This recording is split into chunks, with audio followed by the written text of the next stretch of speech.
মহানগৰীৰ এখন বিশেষ বজাৰ।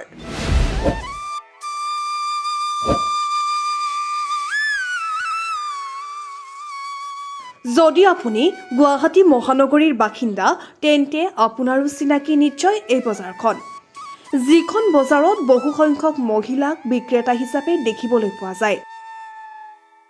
তেওঁলোকে বিক্ৰী কৰিবলৈ অনা শাক-পাচলিসমূহ বান্ধি লৈ কাহিলি পুৱাতে মহানগৰীলৈ বুলি ঢাপলি মেলে।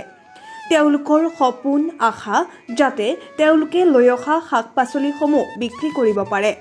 বিক্ৰী কৰি যিকেইটা টকা পাব সেইখিনি টকাৰে তেওঁলোকে সপোন ৰচিব। একেবাৰে সহজ সৰল সাধাৰণভাৱে জীৱন অতিবাহিত কৰি আহিছে তেওঁলোকে।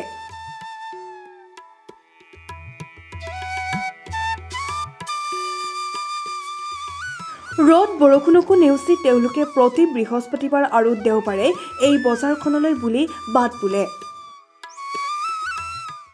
যেনে এনেকুৱা লোকেল বস্তু পাই যাতে ন, পাণ তামোল হওক যে চব্জিবিলাক লোকেলে পোৱা যায়। আমি আৰু ইয়াৰ বেপাৰীৰ পৰা লৈও নিবিচোঁ, আমি নিজৰ বস্তুৱে লৈ আহোঁ গোটেই ঘৰৰ পৰা। মানে আৰু ধৰ ইয়াৰ গুৱাহাটীৰ মানুহবিলাকে চবে মানে আমাৰ এই লোকেল বস্তুবিলাক বেছি খাই ভাল পায় আৰু। কিছু সংখ্যক যদি সোণাপুৰৰ পৰা আহে, আকৌ কিছু সংখ্যক আহে এইখন বজাৰলৈ গোৱালপাৰাৰ পৰা, অৰ্থাৎ বিভিন্ন ঠাইৰ পৰা তেওঁলোকে আহে। এই বজাৰখন আছে মহানগৰীৰ বেলতলাত।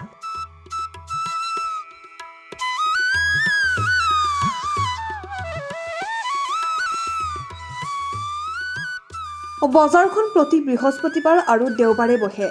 যদি আপুনি বজাৰখনলৈ যোৱা নাই তেন্তে যাবলৈ পাৰে বজাৰখনলৈ, য'ত পাব বিভিন্ন ধৰণৰ থলুৱা শাক-পাচলি।